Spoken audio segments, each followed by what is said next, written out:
Yo, not too sure what the name of this vlog is gonna be. Update vlog, right?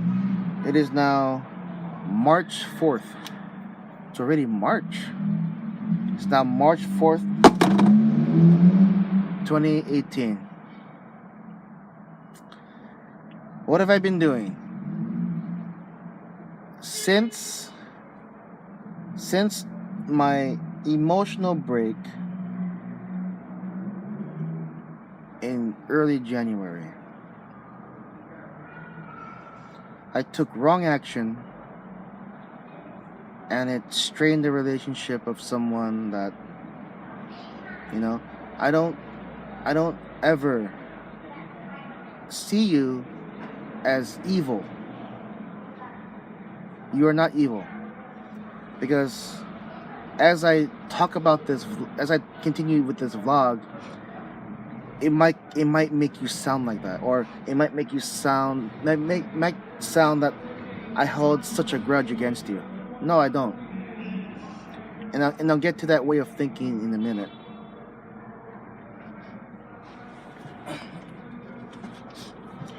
I have been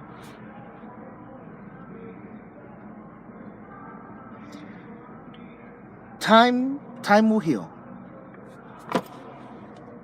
I'm not even sure how I got to these quotes on Instagram. Two Instagram, are they called channels? Two Instagram things. I don't know how I came across it. It's like when I clicked on search, it came up because I needed to read these kind of quotes, and it's just very interesting. It's things like this. So I have a lot of screenshots, right? I know you can't see that because the screen's too bright. I have a lot of screenshots of quotes, and when it came to things like this where it's a highlighted passage from a book, and when I found out what the book was, I bought it. Who says you can't? You do. There you go. I've skimmed through the book because I'm reading another book that has revolutionized the way I communicate emotionally. And without the event in January, I would have never picked this book up. Absolutely never.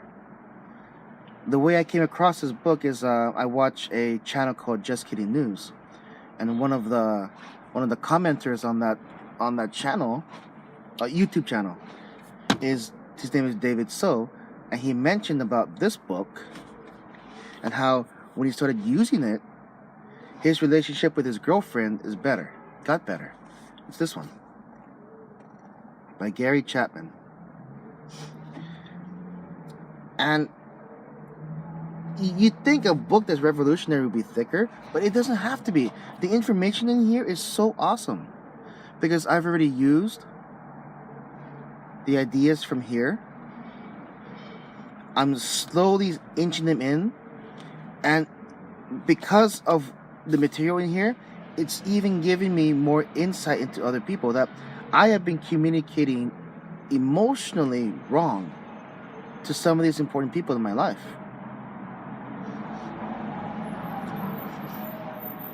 And now give me insight on how to communicate properly, which was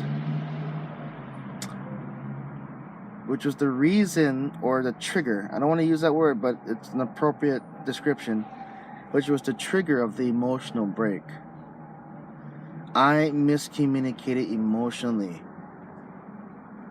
like uber miscommunicated. Oh my god, it still rings in my head. It's in the back of my head, and every time I see that person, well, shit, I'm a bitch. I don't have the courage to address it. The occasion never seems to be right. But then another quote bangs itself into my head going, if you keep waiting for the right moment, it will never come because there's never a right moment.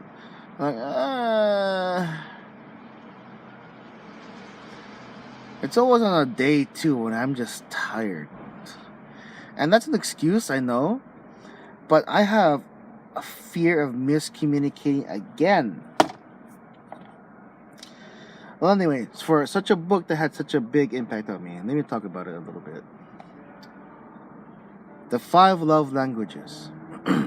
Everyone speaks one of the main five love languages, and then there's different dialects of that language. So I'll start with my primary. There's with a whole month of thinking, a whole month of researching myself and looking more into myself, looking into my past experiences and responses. My primary love language is going to be quality time. This is quality time in itself is not just being in the presence with somebody. If I'm next to somebody and we're watching a movie, we're not really spending quality time. What has our attention? The movie. If we're having a meal and both of our eyes are deep into our phones, are we spending quality time? No. What we are doing is our attention is in our phone, our social media.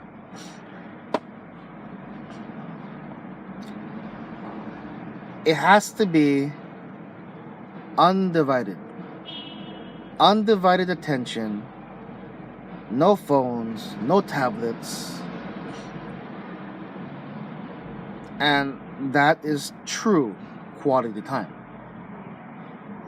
That is what I respond to. Dialects say quality time is texting. If someone were to text me on a regular basis, just a few words, that can work with me because I understand completely that people have schedules. People have schedules and they can't always devote some time to me. And I'm not saying that you have to respond right away on the text. Just respond, period. It lets me know that I am in your thoughts and I am worthy to be responded to. Are there going to be more priorities than me? Of course. Mom and dad. Maybe your own boyfriend, girlfriend. Okay? It's okay. But as long as you respond to me eventually, that makes me feel. Oh, I should have explained this first. Before I talk more about the love languages, everyone is born with an emotional love tank that needs to be filled with love. Emotional love tank. And so, with quality time being my first one, see, who are the first people to fill your emotional love tank? Your parents. They are the ones who get first crack at filling it with love. But what happens is, because of their upbringing, they're showing love in their own way, but might not be the way of their child. So their child goes up and says, I was never loved by my parents because I just never felt love. But the parents going, I put a roof over your head, I paid for your college education, I bought you a car, how can you not feel loved?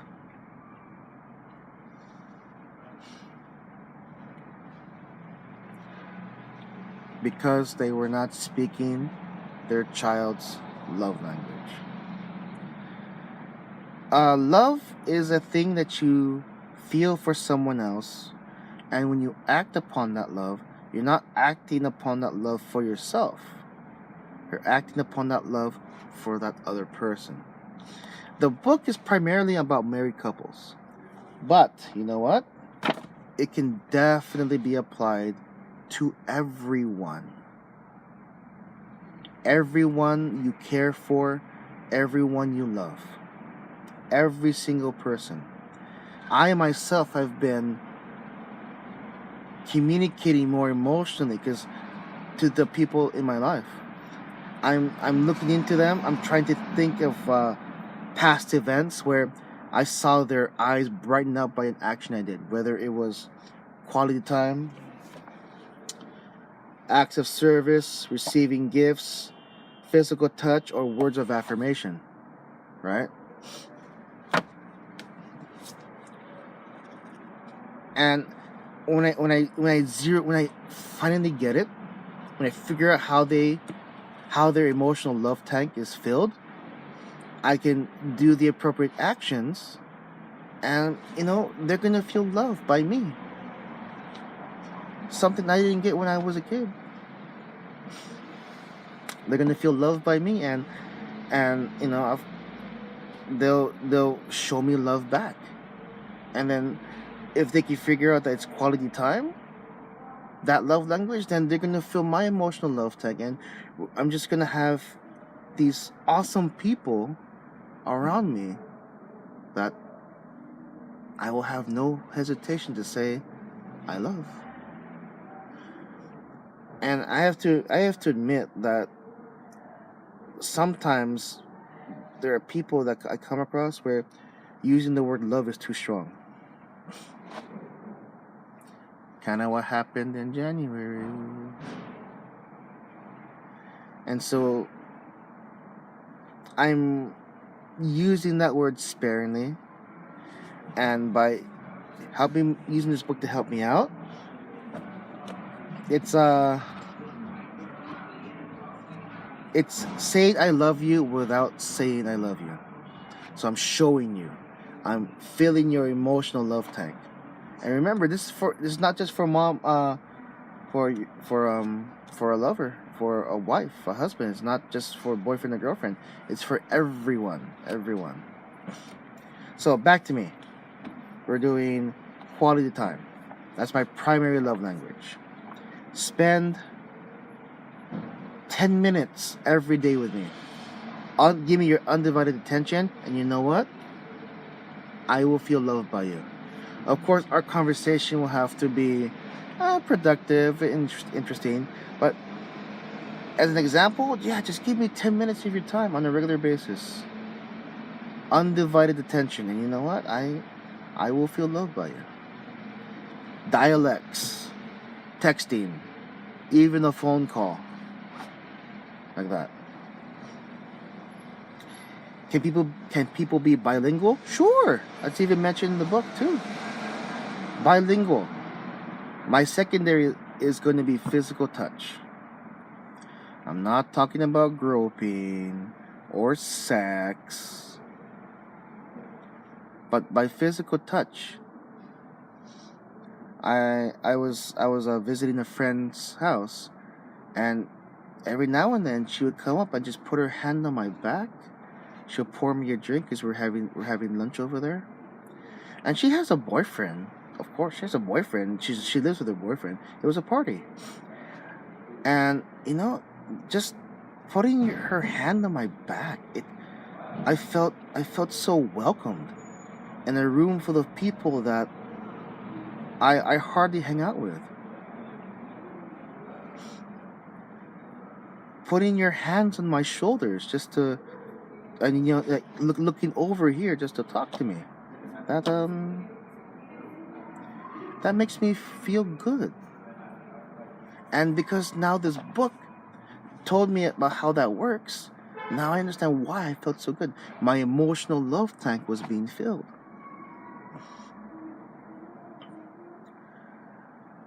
It makes me feel not icky. I've come across people who give me the side hug, or they they go in for a hug, but it give me a pat on the back only. Never really like going cheek to cheek with me and squeezing in the embrace. Very few people do that for me, and you know what? I feel icky. I was like, ew. But this book also talks about how other people express their love, right? If they have a certain love language that doesn't match yours, they still care for you. They are sincere in every logical way, and on paper they are sincere, but the way their love language, they will show their love for you in their own love language. And that's been helpful for me to figure out to figure out the love language of other people. That's been almost revolutionary for me. Almost. I'm starting to really tune in on how to feel their love. And remember, I'm doing this not to get something out of it. I sincerely care for you. I sincerely love you. Let me feel your emotional love time. Let me show you that, you know what? I love you because of you.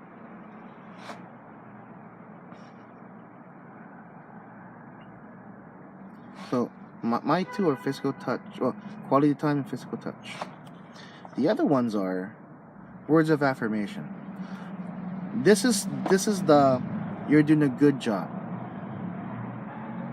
I appreciate that you are taking out the trash. I am grateful that you are a good provider and you keep the roof over our heads. I love that you're taking the time to cook while I take care of something else.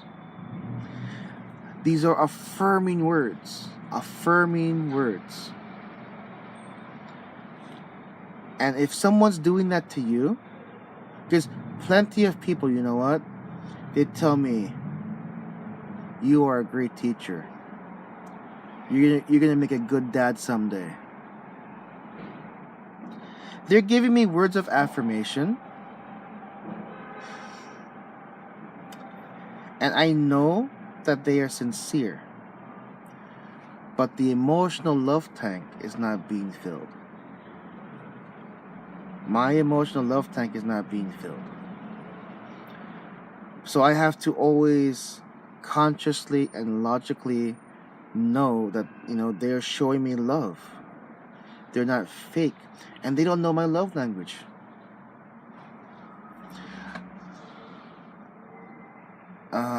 So that's words of affirmation. Acts of service. Acts of service. Taking out the trash. Cleaning the bathroom. Making the beds. Cooking. Washing their car. Those are acts of service. And there are people who respond to that. So if you notice someone that is overly putting away, like for me, my taekwondo gear, they always want to help me put away the gear. They want to help me organize the bags. They want to help me organize my paperwork. Those are acts of service. And I recognize that now as, you know what? I really appreciate this. Before that stuff I would refuse all help. Absolutely refuse all help. And I wanted to do everything by myself. But now that I'm catching on, now that I have this insight, I realize now, fuck, these people care for me.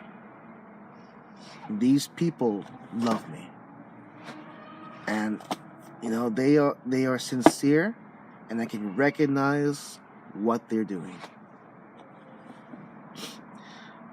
Okay, so we talked about quality time, physical touch, words of acts of receiving gifts. This is the easiest thing to learn. Yeah, a little emotional there. This is the easiest thing to learn and the easiest language to speak.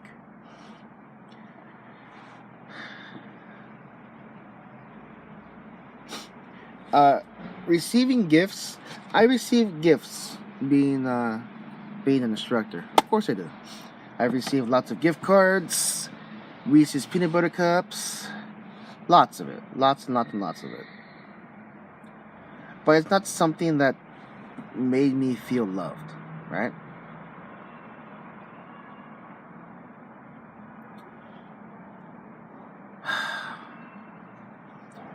But then, of course, it's appropriate times, right? What happens is I give gifts, and I want to make sure that the gifts that I give are the best, usually the best, right? And it's hard to give me gifts because I have very specific gifts that I'm already planning to get for myself. But if you come across someone that gives you a lot of gifts, that is their primary love language, and they're trying to communicate their love to you. If you find someone, and then once you find that out, then you know that you can give them gifts. It doesn't have to be anything expensive or big. If your loved one likes flowers, you could pick up a free rose. Outside of a special occasion, small gifts, they don't have to cost a thing. Get in tune with your inner kindergartner, and you know what you do? You create a card. Create a card. You can get them that book that they wanted if they are a bookworm. You can get the expensive stuff if that's what they really want, because that's how they feel loved, by receiving gifts.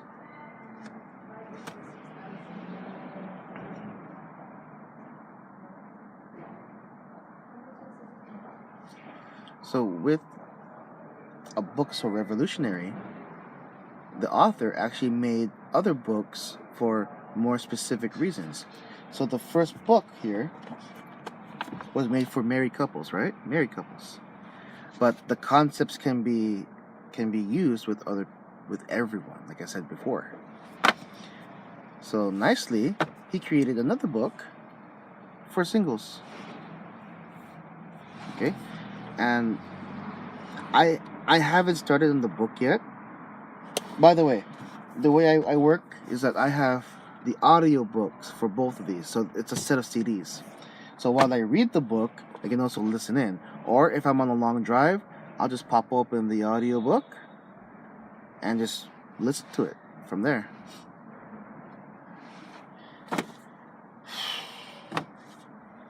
So from the ashes of despair, I'm actually doing something more.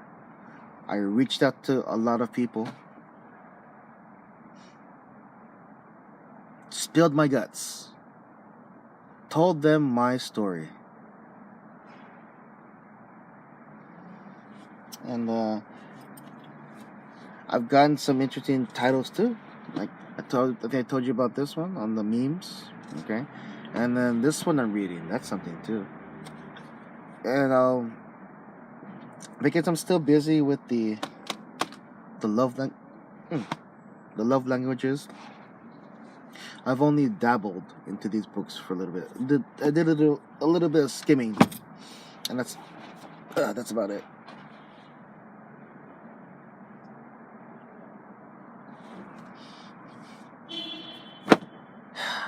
I'll end it with this. I thought I was doing so well before the end of 2017. But man, oh man, it was warned to me. I was warned about it. And you know what? I thought it wouldn't happen to me. No, it fucking happened. With any kind of self-improvement, you are going to reach a down. You can't stay on top forever. There's going to be a drop point. And that happened to me earlier this year. That's what happened to me. The pain sucked, but I was fortunate enough to turn into something more positive. Reaching out to people, reading material, more insight. And I'm on the way to a better position.